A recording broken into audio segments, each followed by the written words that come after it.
Muy buenas noches, bienvenidos a su programa más de Primer Plano. Ayer el país votó y decidió que Claudia Sheinbaum será la próxima presidenta de este país. Un triunfo amplio, un triunfo que superó las encuestas más optimistas. Todo este debate sobre si las encuestas pronosticaron o no el resultado. Finalmente, la famosa espiral del silencio resulta que estaba beneficiando mucho más al grupo, en este caso del oficialismo, y la votación fue abultada. Fue una jornada que parecía muy participativa, finalmente no lo fue tanto, 61% de participación, y fue, creo que, un triunfo inobjetable. Por la noche, a pesar de los incidentes que hubo en el Instituto Nacional Electoral, que nos tuvo en vilo más o menos hora y media difiriendo una cadena nacional que nunca había pasado, ya habrá tiempo, por supuesto, de analizar eso, viene el discurso de Claudia Sheinbaum con el reconocimiento de Xóchitl Gálvez, es decir, toda la formalidad democrática de una noche, pues un país en el cual las elecciones se han convertido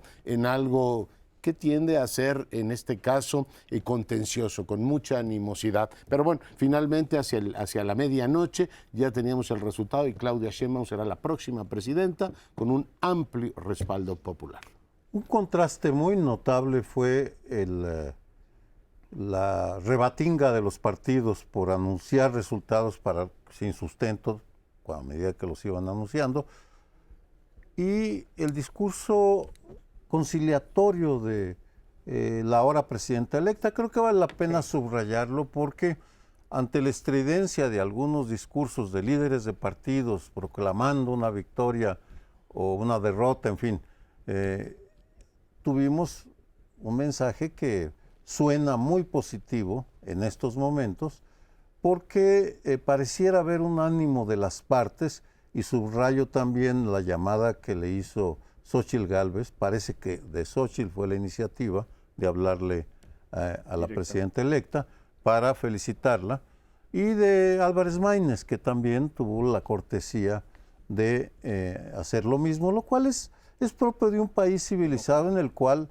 las diferencias terminan cuando uno va a expresarse a las urnas. Ahora ya habrá tiempo para debatir programas, proyectos, nombramientos, omisiones, pero por lo pronto la jornada termina bien, a reserva de que tengamos evidencia en contra. Fallaron muchos pronósticos, incluso míos, no voy a decir de ustedes. Fue una jornada en paz, habiendo tenido unas campañas y precampañas muy violentas. Se cumplió lo que dijo López Obrador en la mañanera, de que tendríamos una jornada relativamente en paz. No hubo mayores incidentes, seguramente pues en algunas casillas se va a judicializar la cosa, pero básicamente nos fuimos a dormir sabiendo que Claudia Sheinbaum tuvo un triunfo. Yo sería todavía más enfática, es un triunfo contundente. Para aquellos que pensamos que ha habido una elección con una cancha muy dispareja, incluso yo he dicho una elección de Estado, por el uso de programas sociales, por la semicaptura de los órganos autónomos, por en fin, por las intervenciones del presidente en la mañanera, creo que no alcanza a explicar ese análisis, y ya lo reflexionamos, para una diferencia de más de 30 puntos, o sea, de 32 puntos entre el primero y segundo lugar. Sin duda alguna, Claudia, presidenta, felicidades. Bueno, yo quisiera destacar un punto en comparación con las elecciones de 2018, en donde el presidente logra más de 30 millones de votos y Claudia Sheinbaum logra en esta mucho más. 38, sí. Es 8 millones más de votos. Claro, ha cambiado, ha crecido el padrón electoral, etcétera. Pero de todas maneras, pues esto habla de otra manera de lo arrollador que fue la elección de ayer. Y pues habría que decir que nos queda la expectativa de que ese discurso final al que te referías, Sergio, se haga realidad lo más pronto posible. Yo creo que no va a ser de inmediato, pero hay cosas que podrían ir cambiando. Yo creo que algunas muy urgentes serían pues la calidad de la educación en la que hemos caído, ¿no? La calidad de los servicios de salud en los que hemos caído. Ya ella adelantó que volverá a poner el seguro popular, Pero en fin, esas quedan como expectativas. La explicación que se da del resultado, que yo sí creo que fue inesperado, hasta para muchos obradoristas.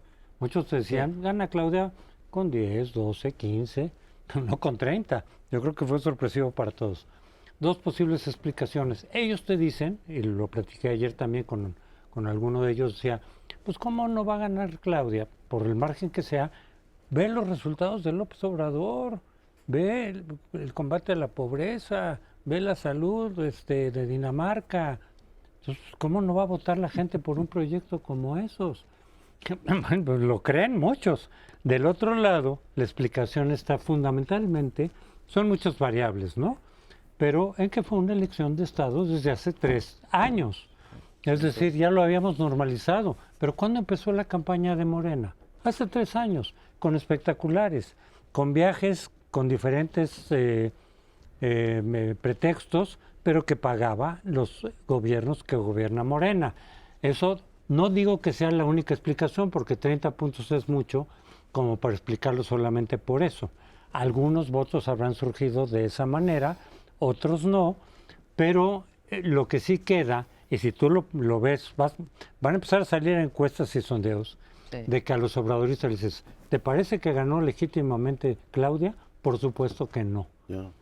Oye, de todas maneras, yo creo que el número cuenta. O sea, cuando tú le agregas a la Cuarta Transformación 6, 7 u 8 millones de almas, habrá que ver ya en el conteo final. Hay una explicación sociológica ahí pendiente de dar. Supongo que la mayor parte de los jóvenes decidieron de votar por la candidata, en este caso por Claudia Sheinbaum, y es una lectura que hay que dar. Además, territorialmente, salvo en Aguascalientes, ganó en todos los estados del país, salvo Aguascalientes, lo cual es también una novedad. Y bueno, pues hay que abrirse a nuevas interpretaciones, entender qué explica un fenómeno de esta magnitud. Uno, que sea mujer. Yo espero que no tenga el complejo del Mesías, estos que intentan salvar al país, y que reciba ese mandato con la naturalidad que una política, que en este caso hizo una campaña muy notable, muy canónica, logró alinear a todo su partido. No fue fácil el proceso de las corcholatas, pero sí hace falta una lectura sociológica más amplia que explique esa mayoría reconfigurada y reconstituida. Creo que en términos de ejes analíticos que expliquen el resultado, estaría en primer lugar, tú lo llamaste canónico de la campaña, yo diría lo disciplinado y lo riguroso de la campaña, porque no hablaron de lo que querían y guardaron silencio sobre aquello que no les convenía. Seguridad, por ejemplo, fue muy poco abordada. Pero además, una segunda vertiente fue lo que pasó con Morena. ¿Qué hizo y dejó de hacer Morena como campaña diferenciada de la campaña presidencial? Y finalmente, la posible responsabilidad de los partidos opositores, que también hay que tomar en cuenta de qué hicieron mal. Mucho. Vamos, para empezar a revisar, con el ánimo de entender, independientemente de las preferencias que cada uno de nosotros o de ustedes tengan, aquí en esta mesa lo que nos interesa es entender y explicar y opinar con base en el conocimiento. Y al día de hoy creo que todos estamos reconociendo que nos falta información, nos falta profundizar en diferentes temas para poder dar una opinión mejor fundada. Salvo que sacó 30 puntos de diferencia, ese es punto de partida. 30% no lo explica más que una multiplicidad de factores. O sea, no es la elección de Estado, sí pesó, no es nada más la participación, sí pesó, y así nos podemos ir, porque los errores de la oposición, la disciplina. Yo diría dos cosas, me sumo a la tesis sociológica de analizar desde un punto de vista de cultura política, desde un punto de vista antropológico, desde un punto de vista sociológico, esta cultura que ha sido descrita desde hace muchos años del mexicano y su preferencia por un hombre, en este caso una mujer fuerte. La idea de tener un liderazgo que no tenga contrapesos, la idea de el hombre o la mujer todopoderosa. Me parece que tenemos que revisitar, como dirían Almond y Verba, revisitar la cultura política mexicana, porque de otra parte no me explico con tantos fracasos, digamos, en el desempeño del gobierno. Y la segunda, hay que reconocer que triunfó la narrativa del presidente de la República. La democracia no es un factor importante para los mexicanos y mexicanas que votaron, y triunfó la narrativa del presidente López Obrador de ese mundo alterno o ese país alterno que nos platica todas las mañanas.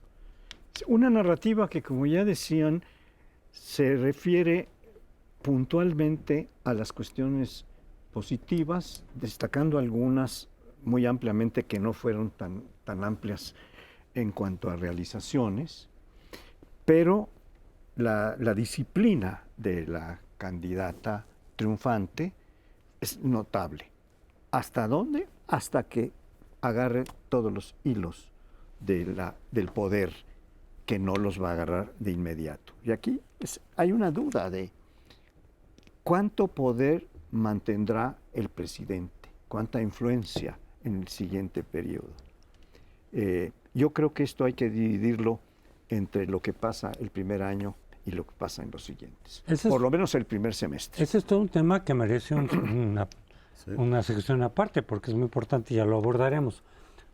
Yo no digo que todo se explique por la elección de Estado, pero sí hubo cosas raras ayer, porque por todos lados veías tú a muchísimas más gente de la que normalmente sale, incluso en los países extranjeros. Tú veías las colas en Francia, tú veías las colas, que no suele ocurrir eso, y por eso muchos expertos empezaron a decir, oye, va a haber como entre 65 y 70% de la participación, y resulta que fue más bajo. Pero las cosas raras que sí hubo fue, el conteo rápido suele ser anunciado a las 8:30 o 9, incluso antes de que empiece el PREP. Ahora, cuando se anunció a las 11:45 el conteo rápido, el PREP ya llevaba 23, es decir, luego se les cae 2 horas la luz, es como una caída del sistema, no sé si deliberada o no. Pasaron cosas raras que no suelen ocurrir. Sí, pasaron cosas raras, pero cuando tienes un resultado tan abierto... Por eso no le atribuyo, perdón. El fantasma de Ugalde anduvo por ahí en la noche, decir, oye, si salen 2 puntos, pues cocinaron ahí una alquimia, pero cuando sale 30 diferencias, tú dices, bueno... No atribuyo el resultado solo a eso, pero sí hubo cosas raras. Por eso, esa es rara. Iban a anunciar a las 10 y se fue a las 11:45. Yo creo que el INE nos debe una explicación. Supongo que es porque dio 3 conteos rápidos el mismo momento, es decir, a diferencia de otras elecciones, hoy tuvimos el resultado de la presidencia, el conteo rápido y el de las 2 cámaras, con atribución de curules. Eso no había ocurrido nunca. Con a lo atribución mejor, no. A la comisión técnica se le enredó ahí un poco el asunto, pero nos deben una explicación, no hay duda. Y por supuesto, habrá que profundizar en eso, estoy totalmente de acuerdo. El periodo de convivencia de las 2 administraciones suele ser un momento crítico. Por supuesto, la luna de miel que hubo entre Peña Nieto y López Obrador, no sé si se repita ahora, existe la posibilidad de que así sea, pero ciertamente es uno de los momentos clave también para definir hacia dónde se mueve la administración Claudia Sheinbaum. Hoy, de entrada, el presidente ratificó que el secretario de Hacienda se queda, ¿no? Una señal de continuidad. Desde anoche Claudia Sheinbaum lo dijo. Sí, pero hoy el presidente lo ratificó en la mañanera. 4 puntos se cayó el dólar, 4%. Dos comentarios. El primero sobre el argumento de las anomalías, porque las redes están llenas de acusaciones de esto o aquello. Me parece que tenemos las condiciones, las instituciones y los especialistas para investigar las anomalías y documentarlas durante los próximos meses y años, así como hicimos en 2006. En 2006 tú y yo hicimos 2 libros para demostrar las anomalías, o en mi caso yo concluí que hubo fraude, y lo repito otra vez, yo ya no estoy estudiando esos temas. Segundo, una anécdota, una de las mejores entrevistas a Claudia Sheinbaum la hizo Jan Martínez Arens, el responsable del País en México, y a la pregunta del peso del presidente respondió, voy a mandar yo, inspirándome en mi gobierno en la Ciudad de México. Pues eso dijo. Vamos a hacer una brevísima pausa, regresamos en un instante. Quería agregar algo, te estaba...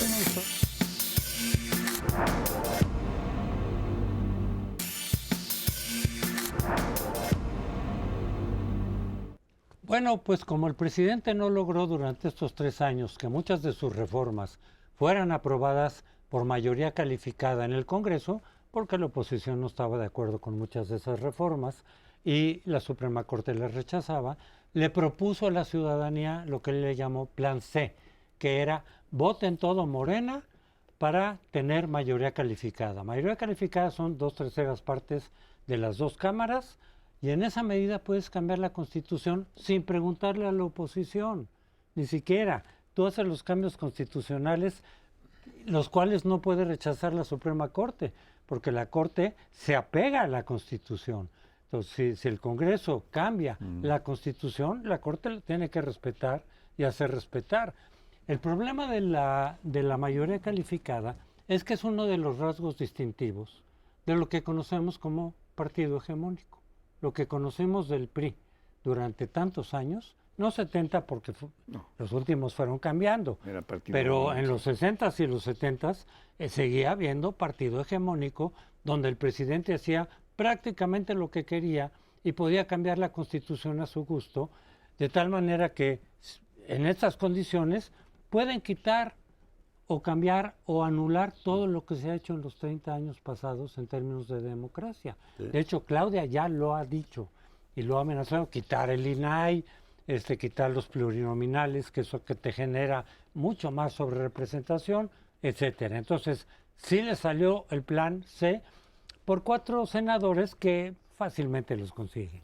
Y si estamos en el escenario de la mayor, digamos, porque dieron máximos y mínimos, tendría la mayoría calificada también en el Senado. O sea, tiene una correlación de fuerzas todavía mayor que López Obrador. Más votos en la presidencia, más porcentaje de votos en la presidencia, más en el Congreso, y se lleva, pues, lo que diríamos antes, el carro completo.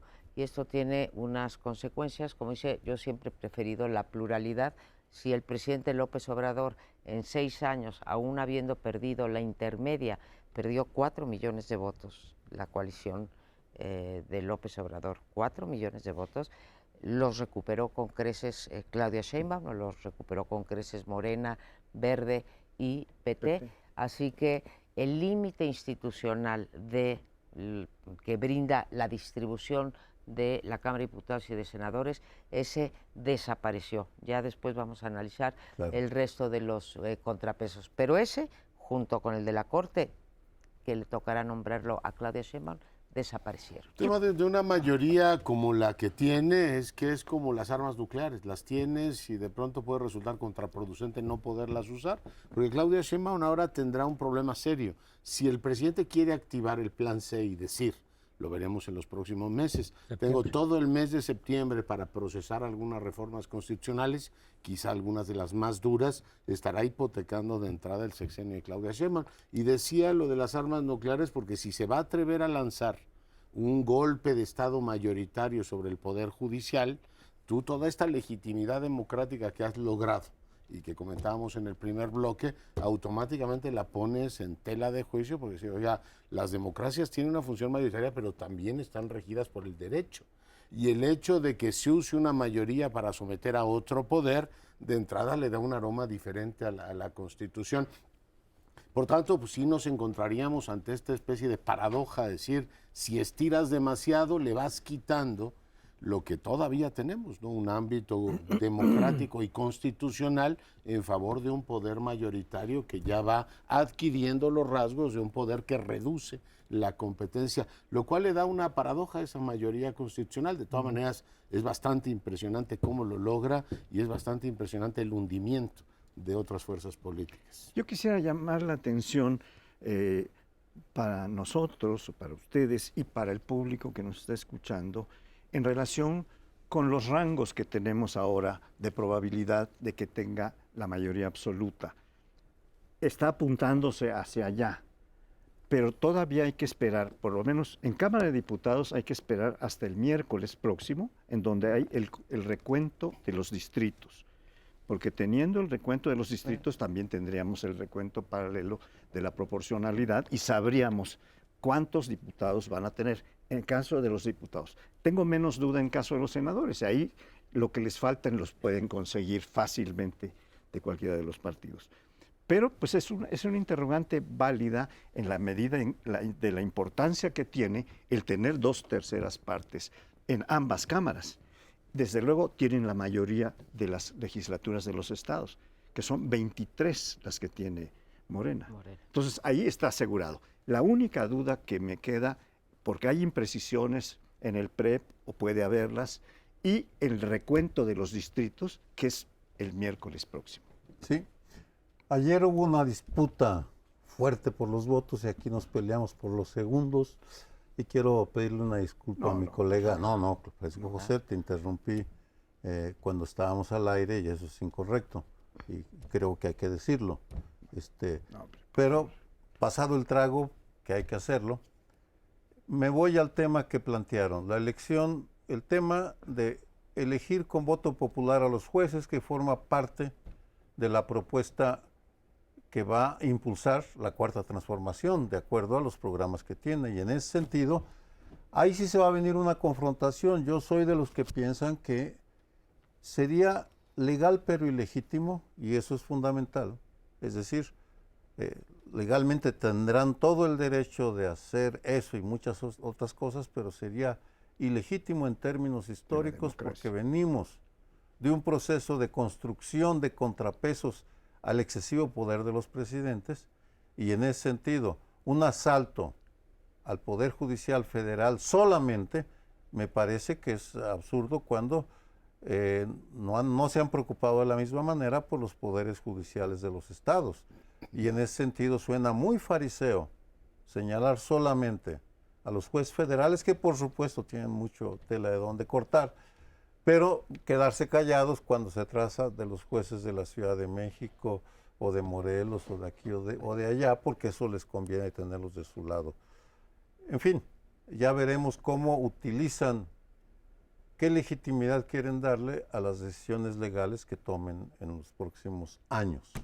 Creo que si va a haber continuidad en el caso de Claudia, como ella lo dijo en campaña, puede cambiar. En las campañas uno dice muchas cosas que después se corrige. La democracia tiene las dos partes, la emisión de los votos y después el ejercicio democrático del poder. Y cuando digo el ejercicio democrático del poder, digo el ejercicio conforme al orden jurídico nacional, constitucional y legal, en donde pues deja mucho que desear el comportamiento de Andrés Manuel López Obrador durante este sexenio, tal y como lo muestran las acciones de inconstitucionalidad, los decretos, las ilegalidades, etcétera, en que cayó, y lo mismo podríamos decir del gobierno de la Ciudad de México. No cabe duda ya, Paoli, creo que agarrando los mínimos y los máximos en Cámara de Diputados, en el peor de los casos tendrían 346 diputados y en el mejor de los casos tendrían 380. O sea, se llevaron la mayoría calificada y con esa van a actuar.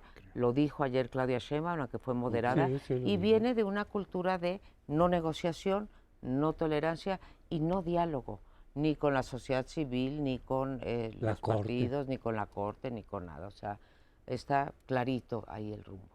Sí, si les faltaran algunos diputados o senadores, yo creo que lo más fácil es conseguirlos. Hay que ver cómo se comporta el movimiento ciudadano, etcétera, pero creo que en lo fundamental van a lograr esa mayoría calificada que les puede permitir hacer la ley como la han planteado del Poder Judicial, o pueden cambiarla, así como cambiaron la ley electoral, donde primero quitaron a todos los pluris, a todos los de mayoría. Y luego dijeron, no, ahora son puros, quitamos a los pluris. No podrían cambiar, eso lo hicieron a lo largo de este sexenio.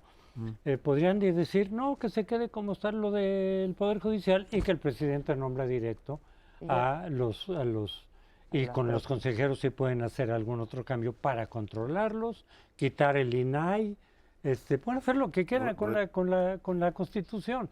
Y en esa medida, realmente los límites. A ver, la Comisión Nacional de Derechos Humanos la propia titular ha dicho que no sirve y que por eso hay que quitarlo. Ese sería el problema menor, ¿no? Porque ya podemos vivir sin ella, pero tienes el INE, lo tendrían que reconfigurar o no. Parte también de la promesa del Plan C, el modelo de seguridad. Tienen mayoría constitucional, ahora sí pueden determinar lo que quieran del mando de la Guardia Nacional. En fin, tiene todo establecido para ello. El punto que quería establecer ahora es que pues, se abre una nueva baraja y para Movimiento Ciudadano hay un incentivo de cooperar o confrontar. Yo creo que el revolucionario institucional, después del aporte de Del Moral y del Mazo, tendrá todos los incentivos para formar parte de esta nueva mayoría que ellos ayudaron a configurar también. Y quedará el polo de un PAN, ¿no? Vamos a ver si el PAN ahora sí hace autocrítica y se da cuenta que ha sido un desastre, como el prestigio moral de su dirigente contribuye al desastre que hoy cosecha el partido blanquiazul y pues nueva baraja, ¿no? Para todas las fracciones parlamentarias, el PRD veremos si subsiste o no, pero un nuevo campo de actuación legislativa. Yo quisiera agregar algo en función de lo que tú has planteado muy bien, Sergio, que hay que distinguir entre legalidad y legitimidad. Y recuerdo que en la reforma electoral, político-electoral que se hizo en el 96, el PRD estuvo votando en contra hasta que encontraron una fórmula para traerlo. No en función de la legalidad, porque tenían toda la capacidad para decidir, sino en función de atraerse al PRD.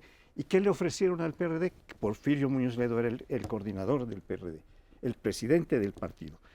Le ofrecieron los senadores de representación proporcional. Y entonces votó. Para mandarse. Creo, tengo esta esperanza de que algo así pase en función de la legitimidad, no de la legalidad.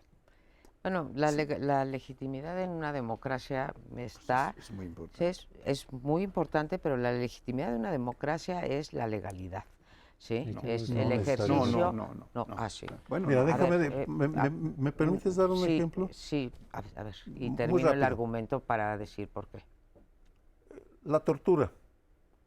El Código Teresiano de 1776 tenía un manual de cómo torturar porque era legal y era legítimo. Cambiaron por la Revolución Francesa el criterio, ya no era legítimo y se inventa la guillotina. Entonces, sí importa la cultura. Ya vamos a No, terminar, perdón, sí, Amparo. sí. Vamos a terminar, pero simplemente decir, hay distintas formas de legitimidad, distintas formas de legitimarse. Lo que para unos está mal hecho, para otros es legítimo. Y en ese sentido yo creo que el López Obrador tiene su propia legitimidad, que difiere mucho de la que nosotros Sin concebimos. duda, pero la democracia, o sea, López Obrador La dice que legalidad. tenemos democracia verdadera desde que él llegó, ¿sí? Y no hay democracia que yo conciba sin Estado de Derecho, que era a lo que iba cuando nos diste tu ejemplo. Pero lo que han enseñado estos años es que la legalidad no les importa demasiado. De acuerdo. Nos vemos al siguiente segmento.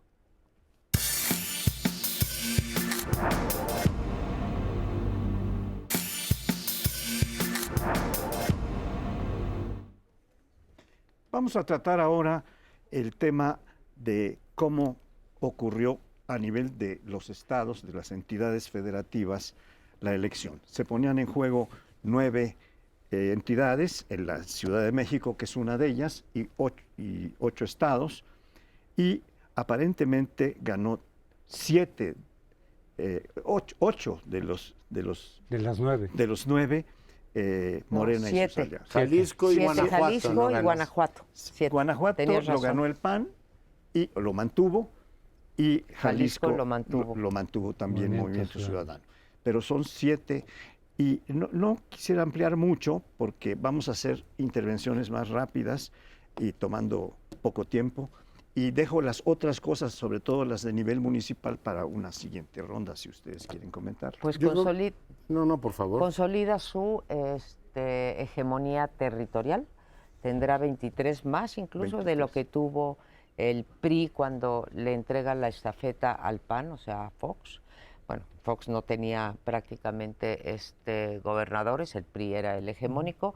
Ahora se pinta de morado el territorio, pierde en Yucatán después de haberla tenido pues muchos sexenios. Para mí fue la mayor sorpresa, aunque no dejó de sorprenderme que con los análisis, con las investigaciones sobre corrupción y demás que se hicieron, sobre todo en el caso de Morelos y en el caso de Veracruz haya triunfado Morena con esos candidatos, Rocío Nale y la candidata del gobernador saliente. Me sorprendieron mucho esas dos. Creíamos que venían mucho más competidos los estados, mucho más apretados en Puebla, por ejemplo. Tabasco y Chiapas sabíamos que era para la oposición. Guanajuato y Yucatán creíamos saber que se mantenían, pero pues si no van a tener contrapeso en el Congreso y por lo tanto no van a tener contrapeso en el judicial, tampoco van a tener contrapeso a través de los gobernadores que seguirán siendo sus operadores. Ese es un gran punto porque, bueno, finalmente el tsunami guinda, ahora pues tiñe Yucatán, que había tenido además un buen gobierno y todo lo demás, y el avance en la capital también es muy impresionante. Se decía que iba a haber mucho más competencia y a pesar del desempeño del gobierno, las contingencias ambientales, el agua, mantiene una solidez enorme. En Morelos, a pesar del gobierno de Cuauhtémoc Blanco, la gente dice hay que repetir, y en Veracruz, lo decían ustedes, la gente parece satisfecha, pero también parece satisfecha en Acapulco, para sorpresa mía, repetirá la alcaldesa. Entonces, bueno, no se puede uno poner a discutir si la gente considera que el umbral de desempeño de los gobiernos es adecuado, habrá que entenderlo en la propia lógica local, pero en la lógica constitucional, pues el centralismo avanza en el país. Yo no sé si va a tener un día de campo con los coordinadores de las dos bancadas, Adán Augusto y Ricardo Monreal, la próxima presidenta, si tengan el incentivo a cooperar que han tenido con López Obrador, habrá que verlo, pero claramente los nombres de los próximos gobernadores y gobernadoras sí invitan a pensar que la estructura territorial no va a ser un contrapeso a una visión que, por cierto, lo ha repetido Claudia Sheinbaum, y con esto cierro, muy centralista, ¿no? Que las funciones en seguridad, las funciones en salud, las asuma más la Federación, tendrá condiciones para desplegar esa política. Adelante. Dos consideraciones desde el ámbito de la seguridad. Uno de los talones de Aquiles de las estrategias federales ha sido la colaboración de los gobernadores. Siempre. Siempre. Para todos los presidentes, incluido vamos, porque dicen que sí, los gobernadores le van a entrar y luego no le entran. Y aquí los pocos gobernadores que le quedan a la oposición están en entidades claves para recuperar un cierto grado de control. Guanajuato, Jalisco, Nuevo León, Chihuahua, y en consecuencia eso introduce una variable novedosa que no sé cómo vaya a jugar. La segunda variable es la expansión territorial del crimen organizado, tal y como se observó con la violencia en contra de candidatos locales. Fue una violencia dirigida mayoritariamente contra los candidatos locales, lo que es un síntoma, y en eso hay un buen número de analistas coincidimos, de que es una expansión del territorio, es un deseo de controlar territorio. Y si tomamos en cuenta que en solo 5 estados renunciaron más de 2,000 candidatos durante la campaña, entonces estamos ante un problema mayúsculo que seguramente ya tienen claro el equipo de analistas de la nueva presidenta. Si a mí me dijeran cómo definirías la elección, con todo lo que ya hemos platicado, presidencial y todo, yo diría carro completo. Carro completo de los de antes, además, con algunas excepciones, pero como cuando decían el PRI, carro completo, se quedó con la mayoría de los estados, el Congreso, etcétera, pues fue carro completo para Morena, con todo lo que eso supone en términos democráticos, que es reducir la democracia. Y habían varios indicios más allá de las encuestas que nos llevaban a pensar, incluyendo a varios obradoristas, que la Ciudad de México se podía perder, que de hecho era muy probable que se perdiera, que Yucatán la tenía garantizada el PAN, que Veracruz la tenía perdida Morena por todo lo que ha pasado, y resulta que ganan incluso con un margen bastante amplio. En el caso de la Ciudad de México yo quiero insistir, esa caída del sistema en el Instituto de la Ciudad de México, etcétera, se me hace muy sospechosa para que los resultados hayan sido exactamente al revés de lo que todo apuntaba, en donde la capital, y lo vimos en la elección intermedia de hace 3 años, en donde la clase media capitalina se le alejaba claramente de Morena y de repente ahora regresa. Yo quisiera hacer un comentario en relación con las mujeres gobernadoras. No porque se refiera a las 9 entidades que estuvieron en pugna, sino cómo quedan el número de gobernadoras. Esto viene a corresponder un tanto a la gran influencia que tiene el haber llevado a la presidenta de la República con esa mayoría tan amplia, y ahora vamos a tener 13 gobernadoras de las 32 entidades. 13 que son un número muy notable. Y un pequeño matiz, a lo mejor no estoy en lo correcto, querida María Amparo, pero cuando Fox toma posesión, hay 5 gobiernos del PAN. Sí. Y actualmente hay solo 4. Es decir, lo que quería decir es, no hay tanto contraste. Ahora hay 4 gobernadores del PAN a quedar, del PAN. A lo mejor no me expliqué. Y había 5. No me expliqué lo que dije. Bueno, lo que quería decir era que el PRI tenía 18, llegó a tener 18 gobernadores en contra del presidente y aquí hay 23 en favor del presidente. Quizá me mal expliqué. Ya dijo hace un rato Leonardo que el único estado donde perdió fue Aguascalientes. Claudia Sheinbaum, ¿no? Entonces, tiene de verdad no le debe, ninguno de los gobernadores actuales le deben el puesto a Claudia Sheinbaum. No creo que ni siquiera, bueno, a Clara Brugada no le debe la candidatura, cuando menos a Claudia Sheinbaum. No obstante, la historia nos dice que una vez que llega alguien a la presidencia, o la presidencia es la que tiene los recursos para repartir a los estados, y no solo los recursos, sino el calendario para repartir a los gobernadores, y entonces se usa como garrote y zanahoria. Tendrá finalmente Claudia a esos 23 gobernadores.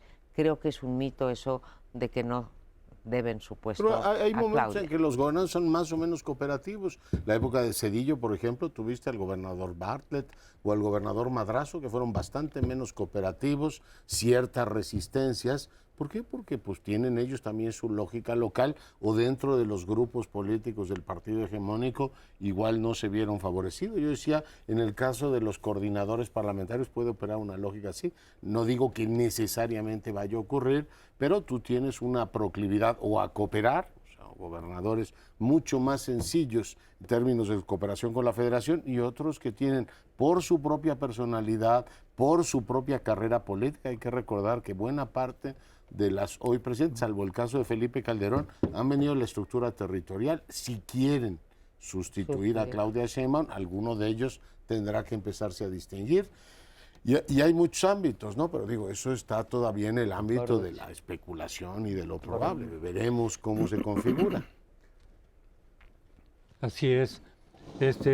En fin, yo creo que esta cuestión de los estados sí refuerza a Claudia Sheinbaum, por supuesto, se le van a ir.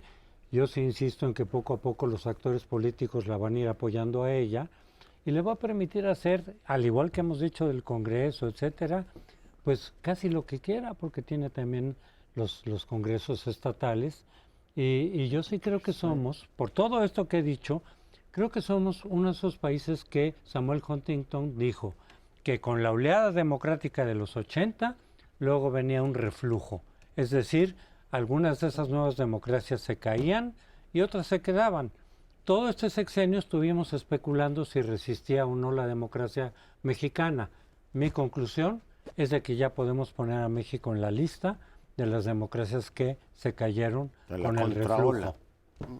Aunque no lo vamos a ver de un día para otro, a lo largo del sexenio. Ya lo vimos. No estoy tan seguro, José Antonio, permítame hacer una reflexión histórica, porque si pensamos en el 68 como punto de partida nuestro, como momento fundacional, López Obrador responde a la lógica del priismo autoritario y ha respondido a esa lógica como presidente. Claudia Sheinbaum se presenta a sí misma como hija del 68, pero no hija del... El 68 fueron dos movimientos, uno radical, el Poli. Pero era niña. No, era hija del 68, y él luego, el sur de la ciudad, la UNAM, representaba a la socialdemocracia, poniéndolo con diferencias. Y en ese sentido, dado lo que está pasando en el mundo, me pregunto con quién se va a alinear, con quién se va a sentir cómoda, con Rajoy o con Pedro Sánchez. Pero vamos a tener que hacer una interrupción, estimado Sergio, porque se nos está terminando el tiempo y nos vamos a tener que ir a otro bloque Al muy último. interesante. Al último.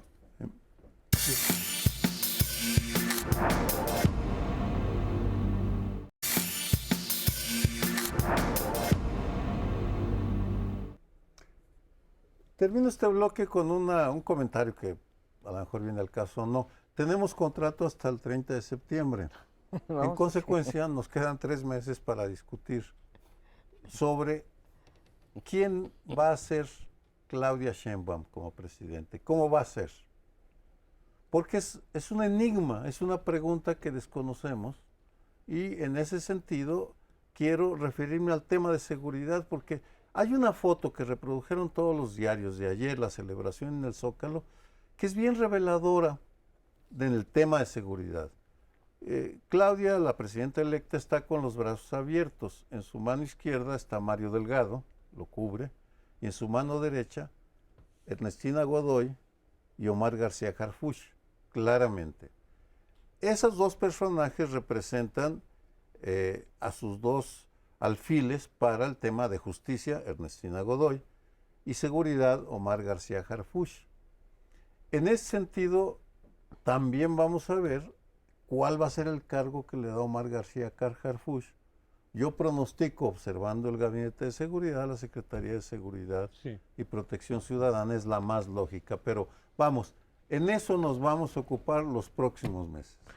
Me parece que así como triunfa contundentemente Claudia, sin reparos, no voy a poner reparos, es derrotada el proyecto democrático que veníamos paulatinamente construyendo, vamos a decir, no 90. sé si desde el 68, desde el 78, como cada quien que le ponga la fecha, y ese proyecto democrático queda derrotado. Lo que plantea Claudia, y lo vuelve a decir el día de ayer, es más un proyecto estatista y más un proyecto, como ha sido el de López Obrador, un proyecto concentrador en un solo poder, el poder de los poderes, y que te dejen gobernar. A mí me escogieron, déjenme gobernar 6 años, y luego, si ya no les gusto, me voy, porque en las urnas tienen otra oportunidad los ciudadanos. Y ha respaldado las 18 reformas, quiero ser muy precisa en eso, a lo mejor las revisan, pero de boca, de dientes para afuera, como se dice comúnmente, ella compra completito ese proyecto que nos aleja de la democracia y nos acerca a la concentración del poder. Bueno, yo quisiera hacer algunas reflexiones velocísimamente, porque tenemos 1 minuto, que son sobre lo que ya planteaba Sergio, que efectivamente vamos a tener varios meses para seguirlo tratando, que son interrogantes con las que me quedo después de estar. ¿Proseguirá la concordia o se continuará con la polarización y el incremento del odio? ¿Mejorará el sistema de salud y educación o seguirán declinando como vienen declinando hasta ahora? En el próximo gobierno, quiero decir. ¿Aparecerán los miles de desaparecidos o se declararán muertos ya de plano para cancelar, para darle carpetazo al asunto? ¿Con qué influencia quedará Andrés Manuel López Obrador o cuánto le durará el poder que todavía detenta en alguna medida? Esas son mis interrogantes. Yo creo que el discurso del día de ayer fue acertado en el tono, en contraste abierto con la primera intervención de Mario Delgado, que fue confrontadora, casi usó una cimitarra para decir, a ver, aquí quedan descabezadas las oposiciones y quedan moralmente derrotadas. El discurso de Sheinbaum, como lo fue el del López Obrador en el 18. El primero fue un tono incluyente, no voy a hacer el poder de los poderes, o sea, hay distancia entre lo que prometen y después ocurre. Pero independientemente de lo que digan ahora y cómo se comportan, la realidad va a ir limitando o condicionando ese ejercicio de gobierno. Y yo veo 3 nudos problemáticos para la próxima presidenta. Primero, ya lo platicábamos, el tema de la reforma del Poder Judicial, que podría tener muchas implicaciones en lo económico. Es decir, si tú rompes el Estado de Derecho, pues muchas inversiones dirán, esto es un país muy atractivo, pues yo me voy, te voy a pasar lo de Vulcan o lo de cualquier empresa. Lo segundo, lo decía Sergio, si elige a Omar García Harfuch secretario, tienes que ir en contra del proyecto militarizador del presidente. ¿Qué vas a decir? ¿Le doy a García Harfuch el mando de la Guardia Nacional o lo tengo como a Rosa Isela como secretaria del vacío? Porque finalmente creo que tiene protección civil. Ahí tienes una decisión magna que tomar. La otra es qué haces con el fiscal. ¿Va a dejar a Gertz Manero ahí como una herencia del obradorismo o va a mandar el mensaje de que va Ernestina Godoy como fiscal? Porque tampoco es que haya muchos ámbitos. O a lo mejor los deja de senadores ambos, ¿no? Que también existe esa posibilidad. Son nudos que tendrá que ir desatando la próxima presidenta. ¿A quién le toca? Desde luego que Claudia no es López Obrador. Muchos vemos similitudes. La pregunta es qué tan distintos pueden ser, no qué tan similares pueden ser. Porque mucha gente tiene la esperanza de que cuando Claudia adquiera su propia fuerza frente a López Obrador, pueda efectivamente hacer cosas distintas. Es decir, corregir cosas que López Obrador hizo mal en términos de políticas económicas, sociales, etcétera, educación, salud, puede ser que corrija. Ojalá, eso es lo que muchos estamos esperando. En la cuestión democrática yo sí creo que no es demócrata, como López Obrador, yo sí no lo creo. Todo este discurso de ayer que fue democrático, como ustedes dicen, lo había dicho López Obrador y mucha gente creyó en él. Mucha gente durante muchos meses decían, espérense, López Obrador van a ver que va a entrar en razón, van a ver que se va a comportar con racionalidad, no va a hacer locuras, y no pasó eso. Entonces con Claudia espero, aunque otra vez nos puede pasar lo mismo, es decir, ojalá sí sea más racional, ojalá sí entienda la problemática, ojalá corrija, aunque ahorita no ha podido decir que va a corregir, cuando ya tenga la fuerza, corrija aquellos aspectos mal hechos de López Obrador y por ahí podremos más o menos ir saliendo. Pero eso ya pasó con López Obrador y nos salió mal. Como verán, querido auditorio, no tenemos claridad sobre lo que podemos esperar de la presidenta electa. Tomará posesión el 1 de octubre. Sí, y hay precedentes, hay maneras de comparar. López Obrador nombró a Alfonso Durazo secretario encargado de la seguridad desde enero del 2018. La presidenta electa ha guardado silencio sobre ese tema y ha protegido, ha arropado a Omar García Harfuch, que no ha salido en ningún momento. Segundo lugar, que terminamos por proyectar el futuro del país solamente en el Poder Ejecutivo y en los partidos políticos, cuando en la historia reciente también las sociedades han jugado un papel determinante. Marchando contra el desafuero de López Obrador en el 2005-2006 y marchando contra la ofensiva contra el INE y contra la Suprema Corte, el Poder Judicial de López Obrador. ¿Qué tanto podrá influir la sociedad en los próximos meses? No lo sé, pero forma parte de protagonistas que tenemos que incorporar en el análisis. Sería todo.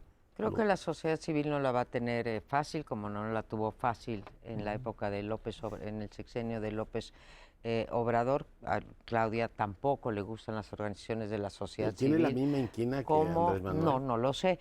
A ver, sí quiero decir que independientemente de que nos podamos volver a equivocar, José Antonio, que nos equivocamos, con eso de que el poder modera. Está claro que el poder no modera no no necesariamente modera, y el poder tan absoluto que se le dio a Claudia pues menos la va a moderar. Con todo, afirmo que hay que darle el beneficio de la duda como a cualquier, o casi a cualquier gobernante. Ahora sí que pagamos por ver. Ahora, hay una cosa, trajiste a la mesa, pero muy de pasadita, lo del desempeño económico. Y dijiste, si tú rompes el derecho, el Estado de Derecho, sufre la economía, ¿no? Claro. Bueno, pero es que se ha roto, bueno, nunca hemos tenido, pero se ha roto aún más durante López Sí, pero Obrador, no han roto el Poder Judicial, Estado. ¿no? Y con Gertz, pues no se debería de poder meter, porque la Fiscalía es autónoma y está nombrada transeccionalmente. Claudia no tendría que tocar al fiscal Gertz Manero. Ya, No tendría que. veremos, porque son señales políticas, ¿no? Yo quisiera decir que sí puede cambiar el poder y moderarse. Y tengo puede. ejemplos internacionales. Mitterrand dijo, 5 campañas, dijo, voy a hacer nacionalizada la banca. Llegó al poder y dijo, no es posible, sería terrible. La nacionalizó Felipe y se González tuvo que dijo, echar me para voy a atrás. salir de la OTAN, lo dijo en su campaña, muy intensamente. Llegó a la presidencia de gobierno y dijo, nos quedamos en la OTAN. Porque el poder, si se toma con responsabilidad, como espero que lo tome la presidenta futura, sí puede moderar. Puede. Estoy de acuerdo, puede moderar. Esa es la política clásica, ¿no? Ahora lo veremos. Yo creo que con una mayoría como la que tiene hay que darle, además es un título democrático, el beneficio de la duda, y ahora tendrán que dar resultados. No tienen ningún elemento para no resolver los graves problemas del país. Yo también espero que efectivamente Claudia cambie y que todo lo que le dio por su lado a López Obrador haya sido por la disciplina para ser ella la candidata, pero que de veras pueda hacer las cosas de manera distinta. Bueno, También lo pues espero. nos tenemos que ir. Gracias por acompañarnos.